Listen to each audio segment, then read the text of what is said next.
नहीं नहीं।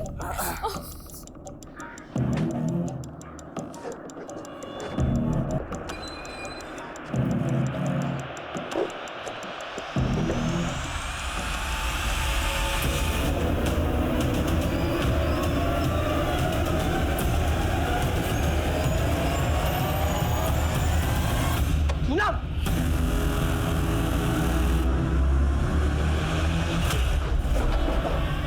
हिम्मत कैसे हो गई तारी? हिम्मत कैसे हो गई तारी? रुक रुक कमीने!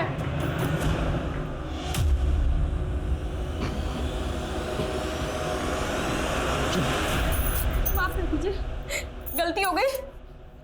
क्यों किया तुमने ऐसा? तुझे पता है मैं तुझे कितना प्यार करता हूं।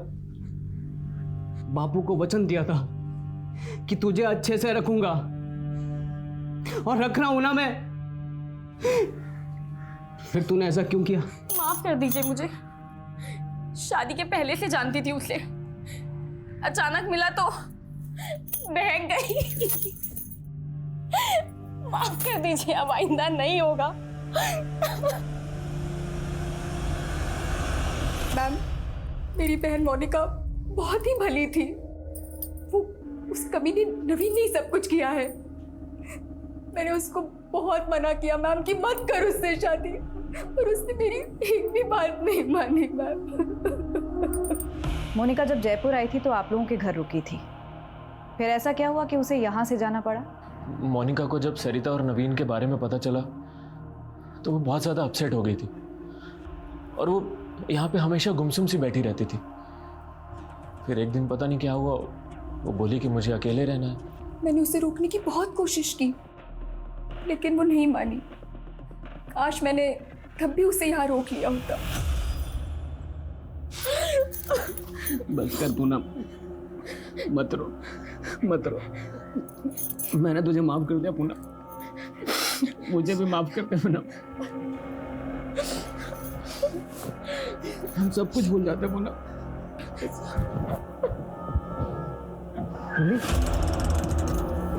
सर यही बचाओ बचाओ बचाओ बचाओ! पूनम, क्या कर रही है तू? बचाओ! पूनम, खून बह रहा है, पागल। बचाओ!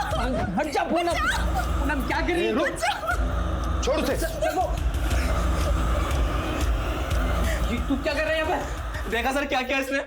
सर ये इसे रोज ही मारता है पूनम को, और सर मैं बचाने गया तो मुझे भी मारा।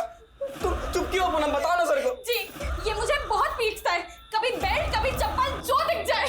पूनम, ये देख- नाटक मत कर। सर हमारी बात ले जाओ इसे। इसका कोई प्लान है सर? इसका कोई प्लान है सर? सर मेरी बात तो सुनिए सर।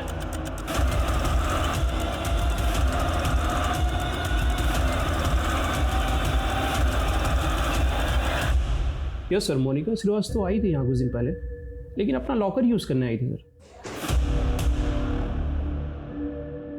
लॉकर में ऐसा खास क्या था? और खास था भी तो उसने अपने बैंक के लॉकर में क्यों नहीं रखा? Sir, need to check the locker. Sir उसके लिए हायर अथॉरिटी से परमिशन लेनी पड़ेगी। ऑफ कोर्स, मैं आपके प्रोसीजर से वाकिफ हूँ। Thank you very much. मैं जल्द से जल्द परमिशन निकलवा के आता हूँ। Thank you so much.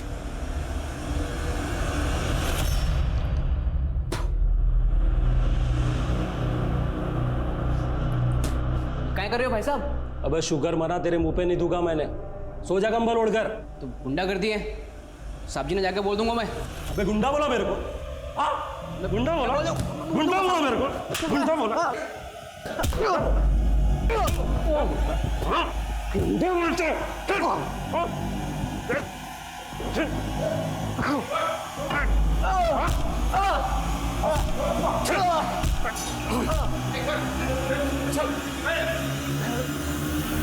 Sudhir एक मुसीबत से निकलता तो दूसरी में फंस जाता। सर पे चोट लगने की वजह से उसे जेल से अस्पताल में शिफ्ट किया गया। दूसरी ओर मोनिका के केस में जयपुर से अजमेर पहुंची पुलिस को फाइनली मोनिका का लॉकर खुलवाने की परमिशन मिली, और एक ऐसा एंगल सामने आया जिसके बारे में पुलिस ने पहले सोचा ही नहीं था।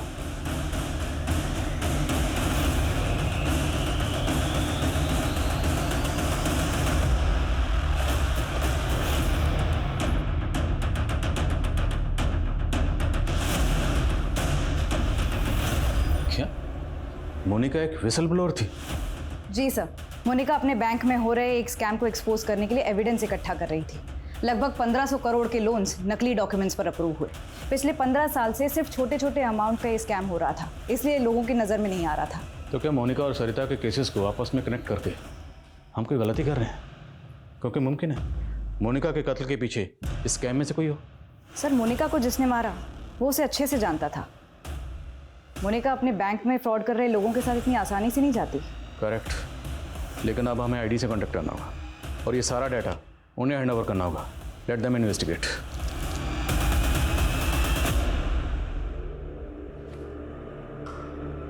आदि करे रे, काम कर मैडम।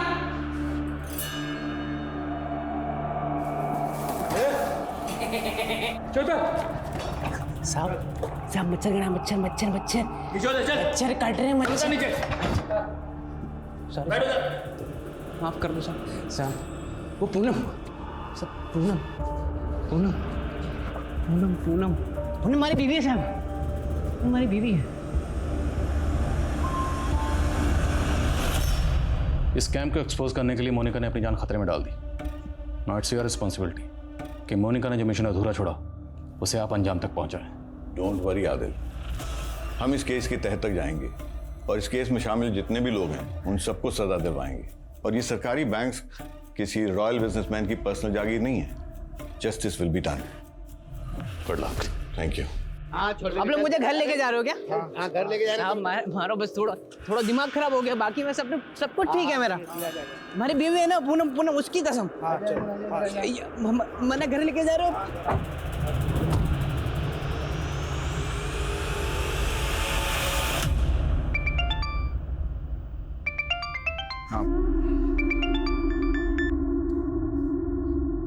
सॉरी मेरी जान, बहुत दिन हो गए ना बात हुए, लेकिन जल्दी मिलने आ रहा हूँ मैं। अब कोई जरूरत नहीं आने की। मैंने तुमसे शादी इसलिए नहीं की थी कि तुम मुझसे बार बार दूर जाओ। मैं मर चुकी हूँ, मैं जा रही हूँ घर छोड़ के।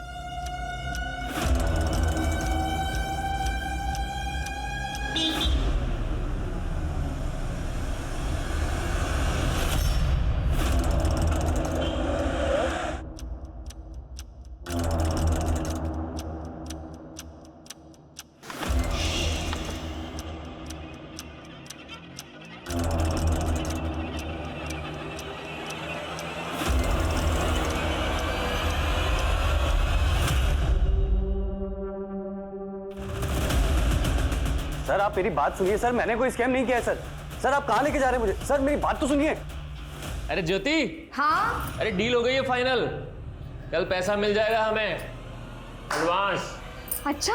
हाँ सर, अशोक नाम का एक कांस्टेबल है जो उसी यहाँ पोस्टिंग होकर आया है। सर उसने एक मर्डर केस के बारे में बताया। सर उस मर्डर नहीं मिले थे और प्रियंका को भी उसी के दुपट्टे से गला घोट कर मारा गया था। बियर की बोतल भी मौका वारदात पर मिली थी। विक्टिम के साथ सेक्स हुआ था, रेप नहीं। और जहाँ पर विक्टिम की बॉडी मिली थी उसे वहाँ नहीं कहीं दूसरी जगह पर मारा गया था, ठीक मोनिका की तरह। उस केस में मुजरिम पकड़ा गया था? नहीं सर। जब तक ये केस सॉल्व नहीं हो जाता हम चैन से नहीं बैठेंगे। आई थिंक हमें इस केस को देखने का नज़रिया बदलना पड़ेगा। शायद ये किसी सीरियल किलर का काम है जो अलग अलग औरतों को मारता है लेकिन एक सेम पैटर्न से। पिछले 10 साल में राजस्थान में जितनी भी औरतों का कत्ल सेम पैटर्न से हुआ है वो सारे केसेस खंगालो। Okay sir.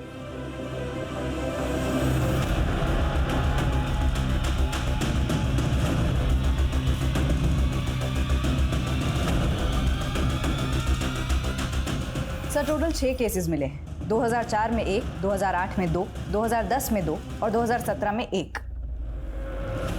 2004 में जिस लड़की का कत्ल हुआ उसकी उम्र थी 24 साल और 2008 में जिसका हुआ उसकी उम्र 28 साल। Correct sir. एक पैटर्न है। 2010 में जो लड़की मारी गई उसकी उम्र 30 साल और 2017 में जो लड़की मारी गई उसकी उम्र 37 साल।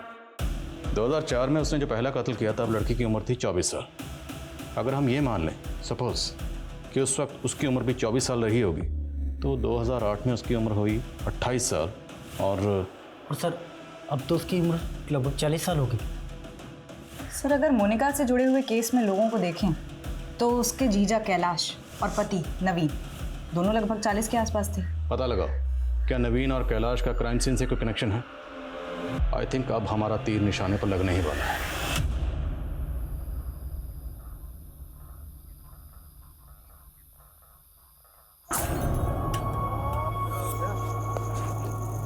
वॉचमैन, सिक्योरिटी आया।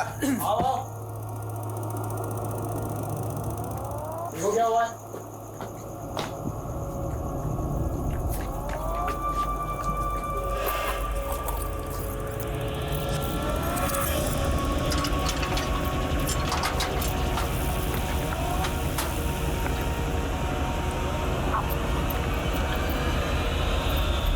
सर, खबरियों से पता चला मोनिका और ज्योति के पास एक पुश्तैनी जमीन थी जो अब ज्योति और कैलाश मिलकर बेच रहे हैं। बहन का गुजरे अभी एक हफ्ता भी नहीं हुआ और ये ज़मीन बेचने की तैयारी में। बुला दो ना मियां बीवी को। सर देखिए, अब वो ज़मीन ज्योति की है और अगर हमें उसकी अच्छी डील मिल रही है तो उसको बेचने में दिक्कत क्या है सर? जब तक केस का फैसला नहीं आ जाता आप वो ज़मीन नहीं बेच सकते। और क्या पता मोनिका का कत्ल उस ज़मीन की वजह से ही हुआ। आप कहना क्या चाहते हैं? आपको लगता है कि हमने मोनिका को मारा है? क्या पता। सर, हमारा उसमें क्या फायदा? सबसे ज़्यादा फायदा तो आपका ही हुआ। पहले आप आधी ज़मीन की मालकिन थी, अभी आप पूरी ज़मीन की मालकिन हो। ये सब क्या कह रहे हैं? हाँ, एक मिनट, तुम शांत रहो, मैं बात कर रहा हूँ। सर अगर आपको ऐसा लगता है तो आप लोगों के पास सबूत क्या है? सुरेखा, एक आदमी लगाओ इनके पीछे, बोलो इनकी हर हरकत पे नजर रखें। Sir, excuse me sir. Sir 3 और मर्डर केसेस का पता चला है। सर सेम पैटर्न है, एक 2006 में हुआ था, एक 2014 में और एक 2018 में।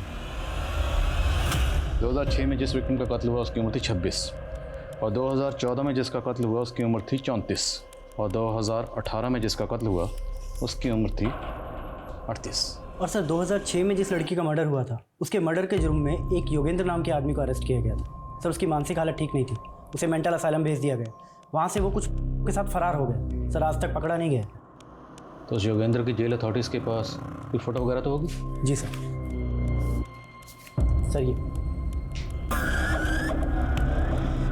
अगर इसे मेंटल असाइलम भेजा गया तो जाहिर है इसके साइकोलॉजिकल टेस्ट भी होंगे। सर ये भी हो सकता है कि कोई इस योगेंद्र का पैटर्न कॉपी कर रहा हो। ये भी हो सकता है, लेकिन अब यहाँ तक पहुँचे तो एक चांस तो लेकर देखते हैं। पता करो कि इस योगेंद्र का विक्टिम से क्या कनेक्शन है। और इसकी तस्वीर तकरीबन 14-15 साल पुरानी है, तो ये योगेंद्र आज कैसा दिखता होगा। सालों पुराने केसेस खंगाले जाने लगे, पुराने कैदियों से पूछताछ हुई, पुलिस की खोज का दायरा बहुत ज्यादा बढ़ चुका था। ये घास के ढेर में सुई ढूंढने जैसा था, लेकिन पुलिस डटी रही और उन्हें एक सुराग मिला। ये देखिए सर, इस वीडियो में मोनिका गाड़ी में जाती हुई दिख रही है। थोड़ा जूम करने पर गाड़ी का नंबर प्लेट और ड्राइवर का चेहरा साफ दिख रहा है। थोड़ा जूम कर।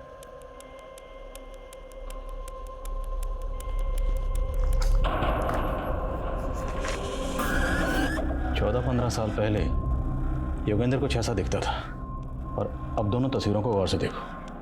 मैच कर रही? सर लग तो रहा है। इस गाड़ी की डिटेल निकलो, पता करो ये गाड़ी किसकी, तुरंत। सब आकृति मैडम। जी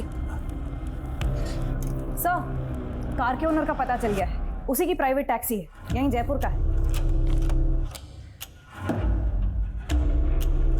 मैडम जी, आप जयपुर में पहली बार आई है? जी।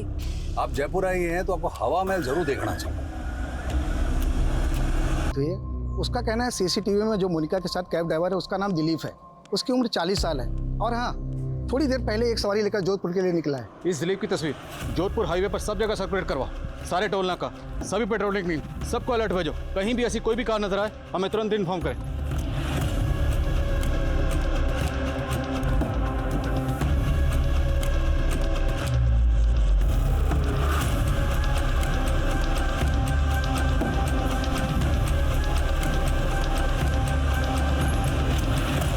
सर,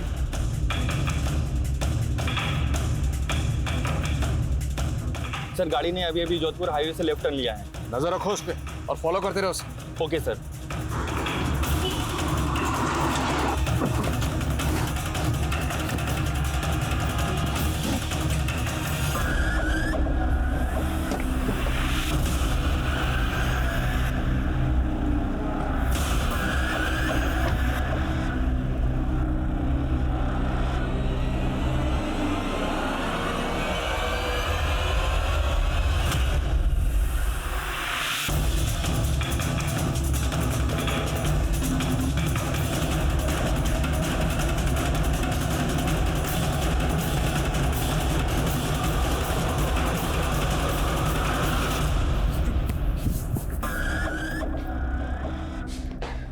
योगेंद्र उर्फ दिलीप उर्फ सुधीर, पिछले 16 सालों में तुमने 9 औरतों को मारा और इतनी मेहनत से मैंने 18 लोगों को मारा, आप 9 गिरा रहे। अगर मैंने 9 को मारा तो बाकी क्या 9 आपने मारे। ये सबसे पहले शुरू हुआ है मेरी जो बीवी थी ना पूनम। पूनम ने मारे को धोखा दिया, उसने झूठे केस में जेल भेज दिया। ड्रग सप्लाई का इल्जाम तो पैसे ही था, कोर्ट ने सजा सुना दी। तूने हमेशा अपनी उम्र की औरतों को मारा, ऐसा क्यों? नहीं ऐसा नहीं है, जो जहां मिलती गई पटाता गया, मजे लेता गया, मारता गया, लेकिन सब में एक चीज कॉमन थी, ये या तो अपने पति से परेशान थी या बॉयफ्रेंड से ब्रेकअप था या अकेली थी। मोनिका की तरह। मोनिका को मैं पहली बार मिला जयपुर से अजमेर के रास्ते में, उसे कैब हायर की थी। वो आगे वाली गाड़ी का पीछा करना। मारे को वो पहली बार में पसंद आ गए थे, लेकिन उसके पति ने उसके साथ धोखा किया था तो वो बहुत उदास थी, पति की जासूसी कर रही थी। मैंने उसको बहुत हंसाने की कोशिश की लेकिन बात नहीं बनी। फिर एक और दिन मौका हाथ लगा।